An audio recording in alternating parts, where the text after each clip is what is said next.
Hey folks, Jem here. Welcome to my creative space and welcome back to my series of junk journaling for beginners. I'm sorry if you can hear that background noise. It's absolutely pouring with rain here today, which is often the day I get into my creative space because I can't work out in my garden or outside around the property. But anyway, what are we doing today? I'm going to be, I'm making a journal for my granddaughter at the moment, and I'm going to be starting off by making a masterboard. And I see so many questions online about what is a masterboard? How do we make them? Why do we make them? And what are they used for? So those are the questions I'm hopefully going to be answering today. We're going to go right back to kind of Masterboard 101. So let's start at the top. What is a masterboard? Well, when we're talking in sort of junk journaling, creative collage language, a masterboard is basically any piece of paper or card that has been collaged onto with lots of scraps of paper. And here you can see this is one I've already done. And here's another one. So, and that kind of leads on to the second question of how do we make them? At its simplest, you grab a piece of card. It can be any shape, any size. It can be a piece of packaging. This is like a cereal box packaging.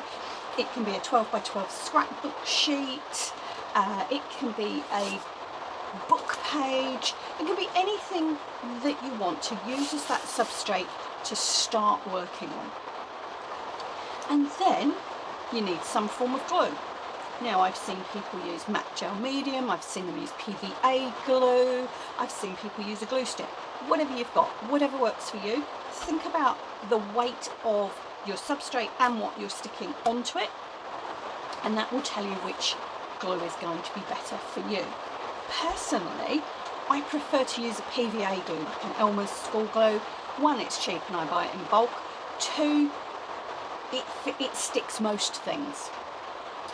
So what are you going to be sticking on? Well, the absolute beauty of masterboards is that this is where you use up all those scraps, all those bits and pieces that you've got lying around. And if you don't have anything lying around, you can start with torn up book pages. It is as simple as that. All right, so 3 things: a base to put them on, scraps to glue on, and something to glue with. That's all you need to start with. And then, after you've done your initial steps, you can add on.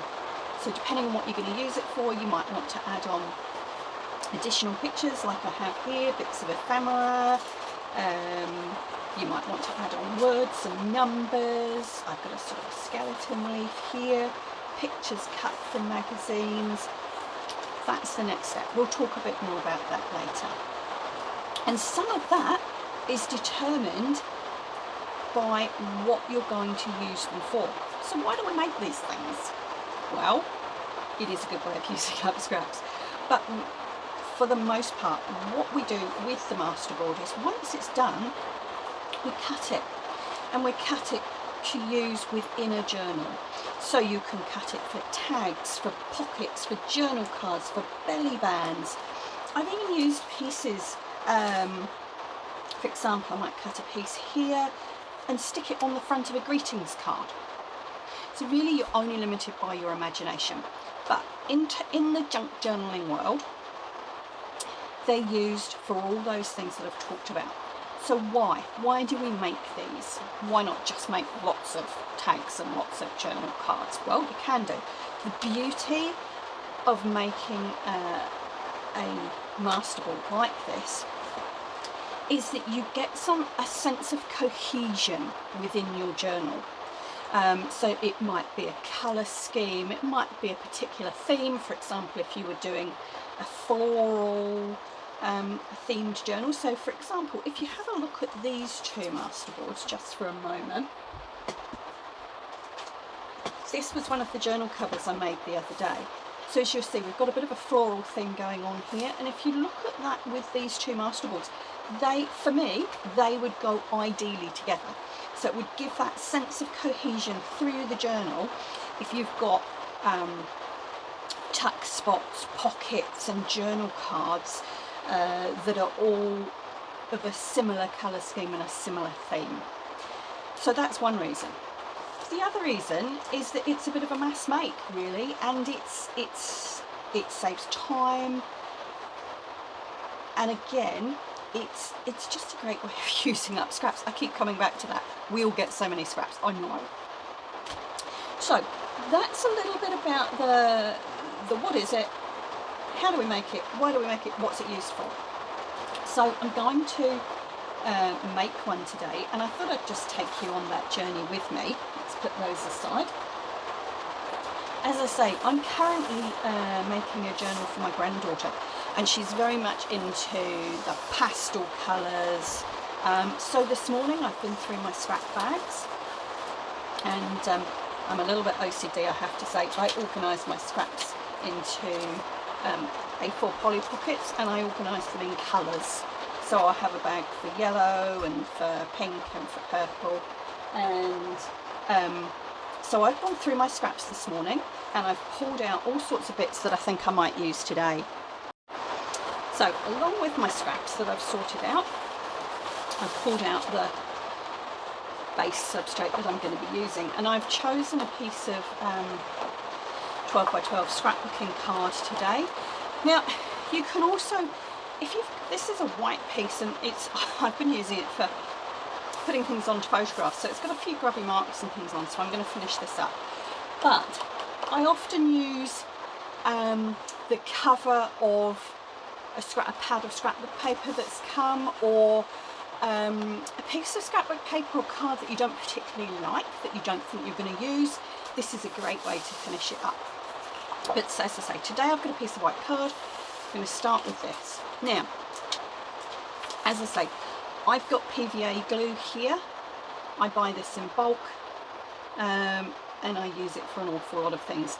I found with Masterboards, this glues down just about anything, and that's my choice. As I say, other people I've seen using glue sticks, matte gel medium, anything you think is going to work.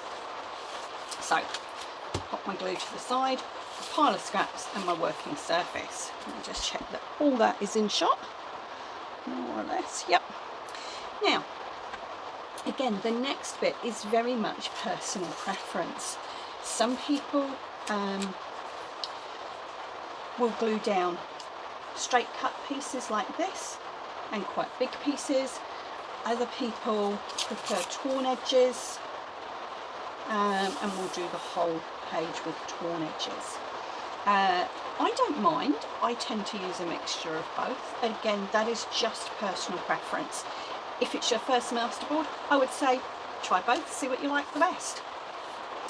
The other thing is size that we get asked about a lot. And again, it depends what you're going to be using this for.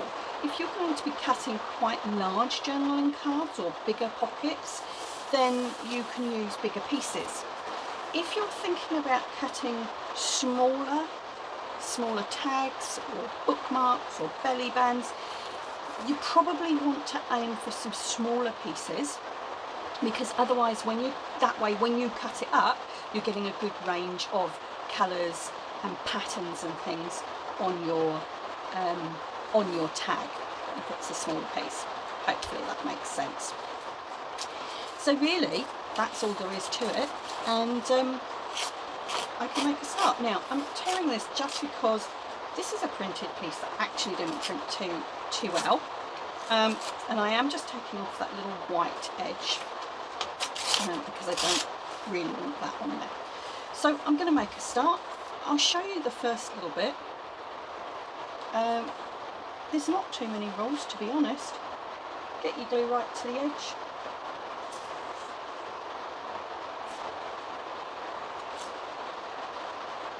This paper on there, that's all there is to it. I like to overlap my pieces. That way I make sure, one, there's no white showing through, although this one it probably wouldn't matter too much. But the other reason is that it gives your finished tag or your journaling card a little bit of strength if you overlap the pieces.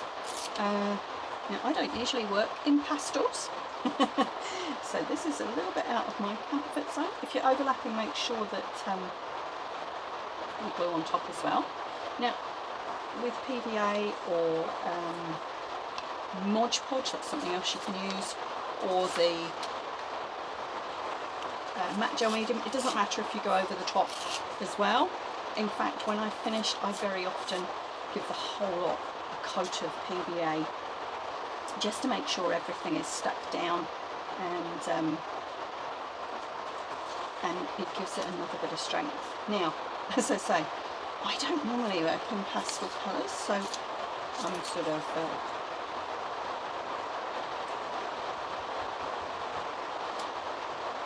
I'm going to be humming and hawing a little bit about this.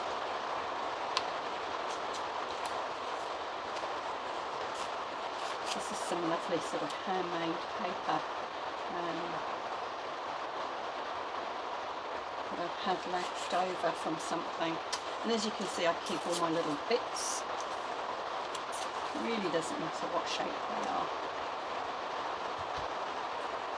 And you can add little bits on top if you want to.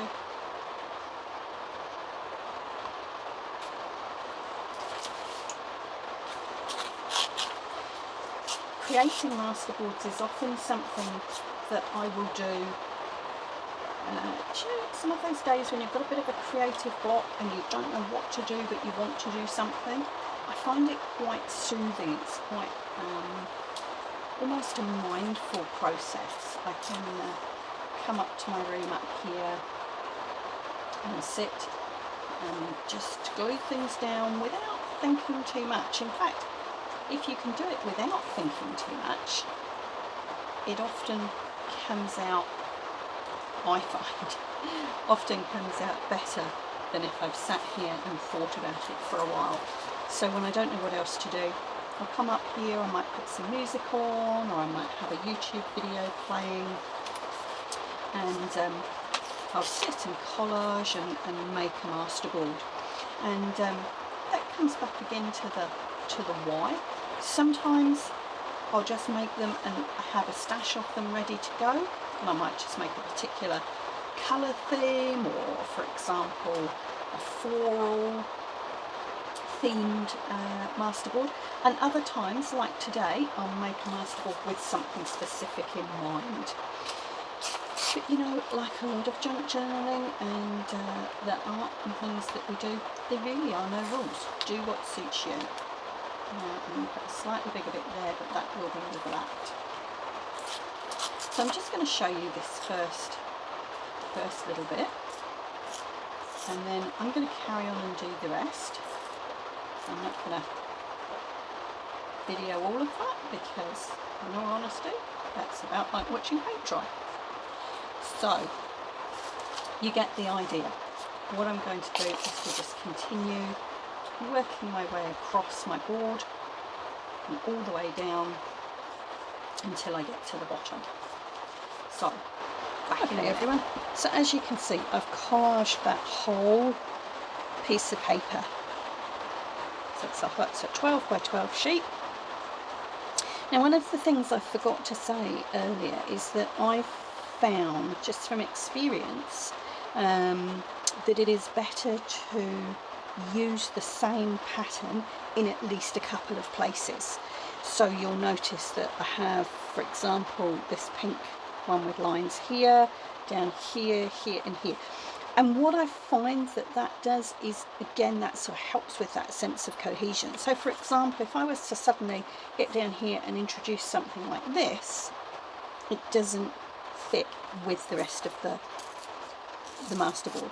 So for example, if I wanted that down there, I would need to try and add a piece somewhere else as well, or a couple of pieces. So it's just a little tip there. What I'm going to do now is to have a good look, good close look. Now you'll notice I've overlapped the edges in some places. That doesn't matter, we cut them off when they're dry.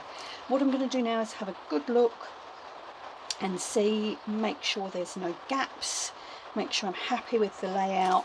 I've got some, this is a piece of napkin, I've got some other quite thin papers here. This is a piece of vellum, and I'm going to use those and just to cover any bits that perhaps are not pleasing to my eye, or where I can see a gap, or any kind of line or thing that I don't like. For example, I'm not sure about this bit, so what I might do with that is to take a little purple piece of this napkin and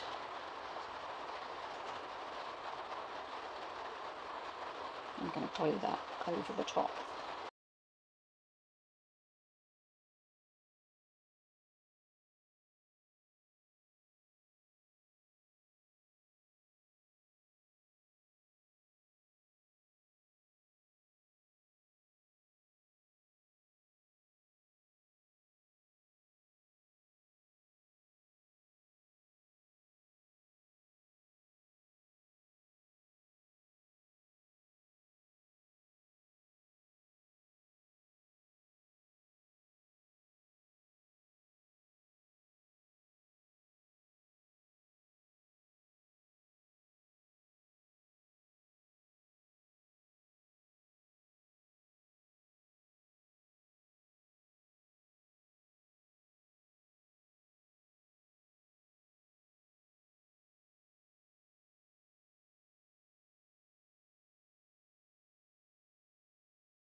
Okay, so what I'm going to do now, folks, is I'm going to put a good coat, or a thin coat actually, of PVA all over that, just to make sure that everything's stuck down.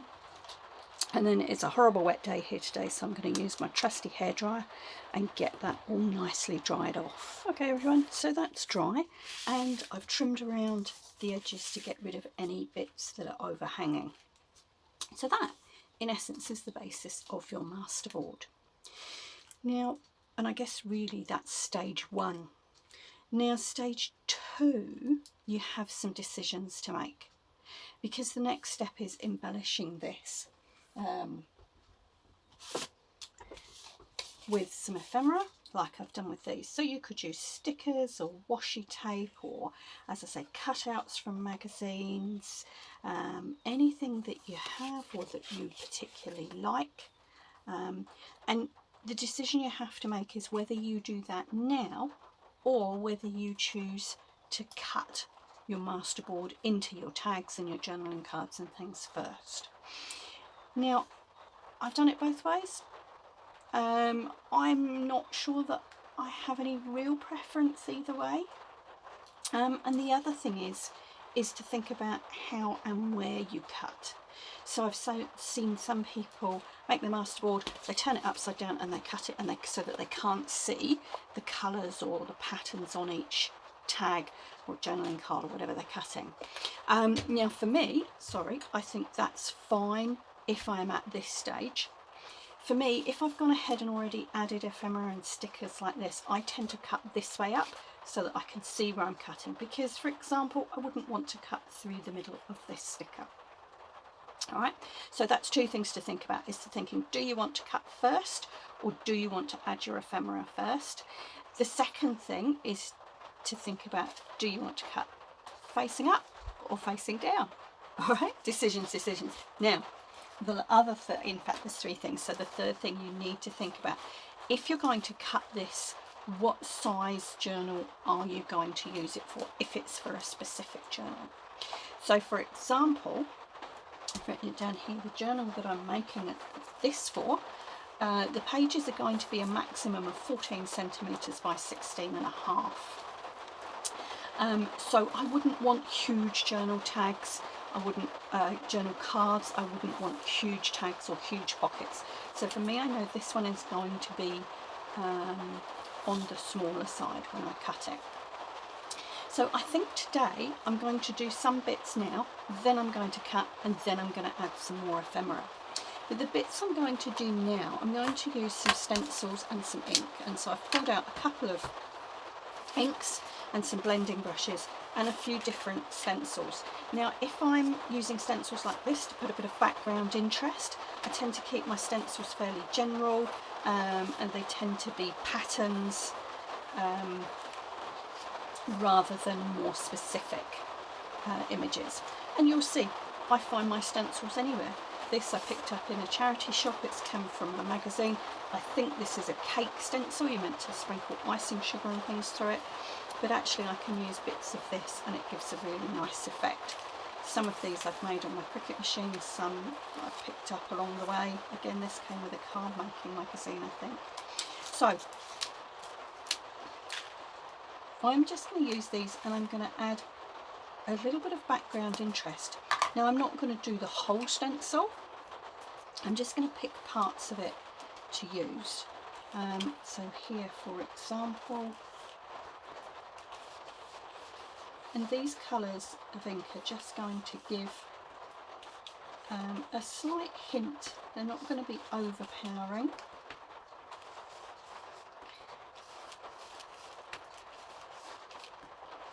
Again, all I'm doing is adding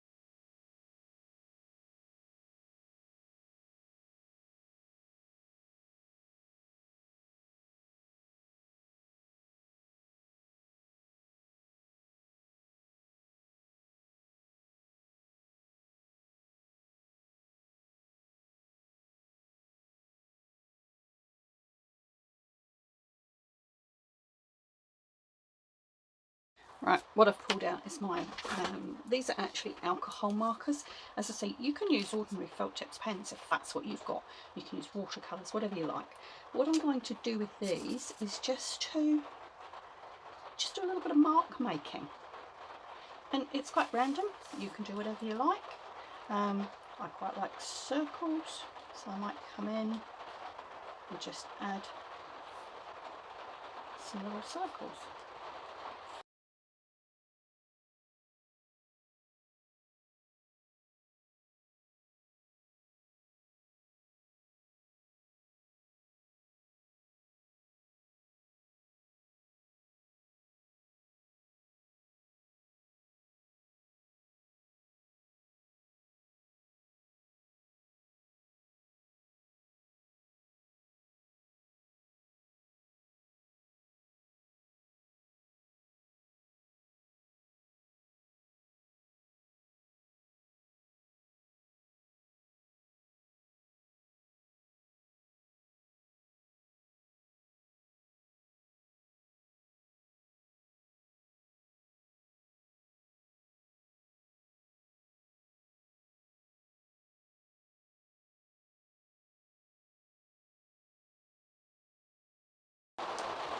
So again, entirely up to you how much or how little you do.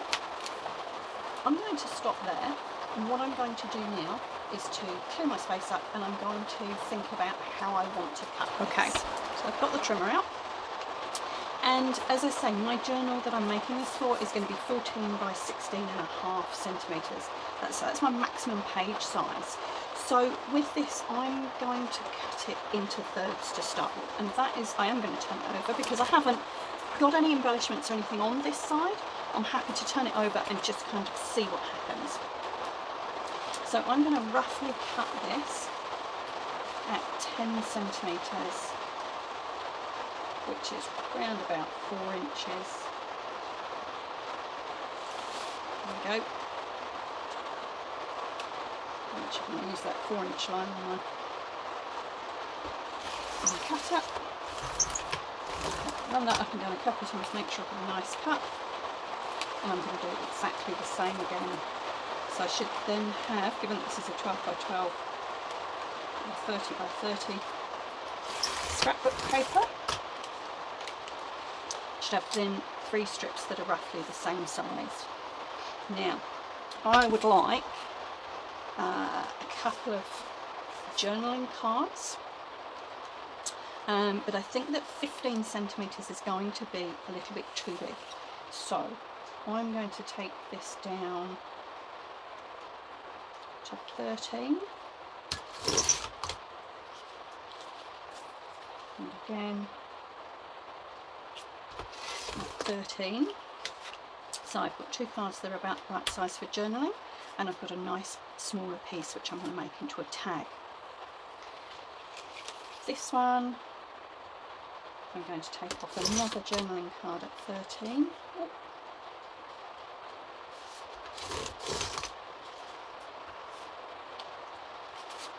And then I'm going to, what have I got left? I'm going to split this bit in half.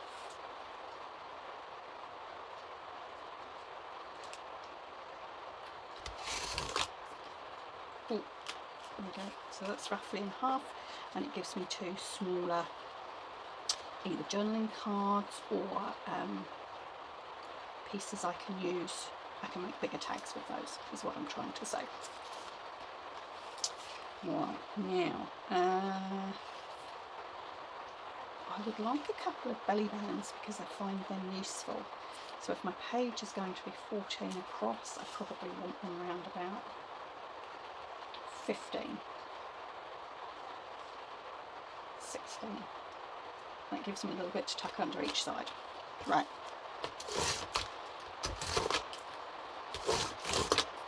Now I like my belly bands quite narrow. So again, I'm going to take that. I'm just going to eyeball that.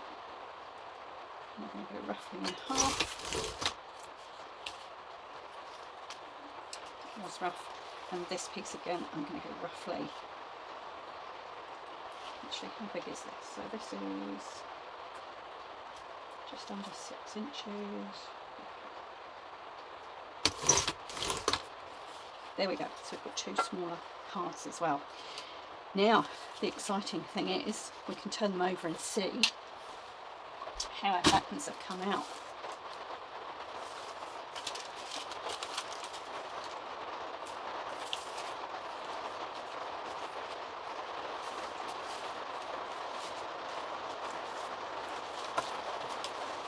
Okay, so out of that 12 by 12 sheet, I've got 2 belly bands which can be used to tuck things behind in the pages. I've got 3 good sized journaling cards, and then I've got 1, 2 smaller pieces that I will turn into tags, and then I've got 3 which could be tags or smaller journaling cards. So I've achieved all that with one 12 by 12 sheet of cardboard and all my scraps and a bit of glue. Okay folks, so I'm not going to do any more with these right now because I'm going to do another video to show you how I actually turn these into things that I'm going to use in the journal. What I will do is to pop those to one side, and I will grab one of my lovely red sheets. Now this is going to be the journal that these are going to go in. So this is small. This is a little journal. This is only 14 by about 10.5. So I know that I want to keep these quite small. And what I'm going to do, I'm going to cut this one just to show you how you might do it face up and thinking about things that have already been embellished. So here I can already see sort of a natural line around here, but this might get cut off. So I think what I might do is go across this way first.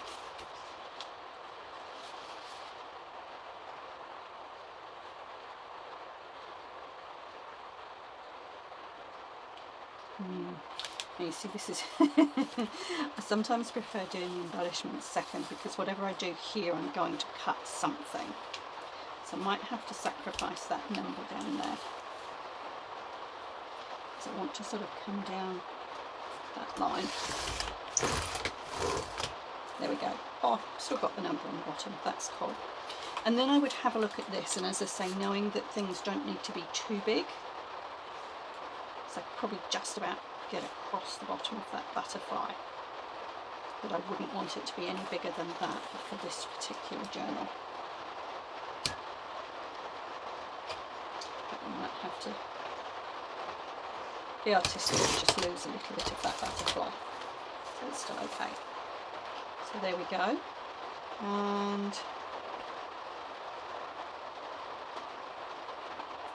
yeah, I might do just about the same size there. So we have a couple of journaling cards. And this piece I'm going to split this way.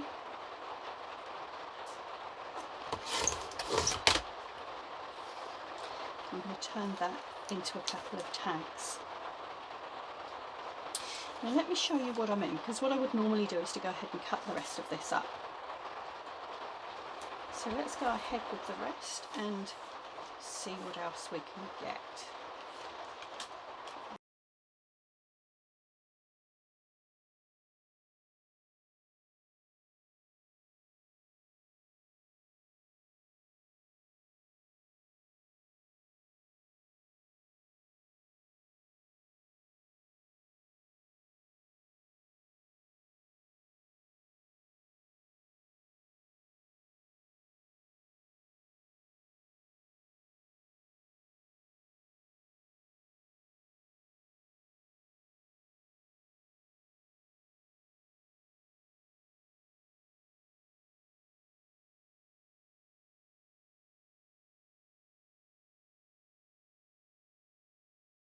And go into 3. So as I say, for these, this is a small journal. So we've got more. Let's have a look at what we've got. Now these could be tags, these could be small journaling cards. Now this was made on a scrap piece of card, so I would back these. If they're going to be used as journaling cards or tags, I would put an attractive looking back on these, maybe some lines, whatever you like. Okay, so let's have a look at what we've got. This one, when I go to put it in the journal, I might add some more embellishments. For me, that's a little bit plain. You know, there might be another butterfly or a sticker of some kind on there. Put some nice little bits that could be used as belly bands that way. That one could be used as a band going from top to bottom. Another small square one. And what I'm going to do is my next video, I will show you how to turn these into your tags, into your journaling cards, into pieces to use for your journal. So again, because we've cut them smaller, we've got more of them.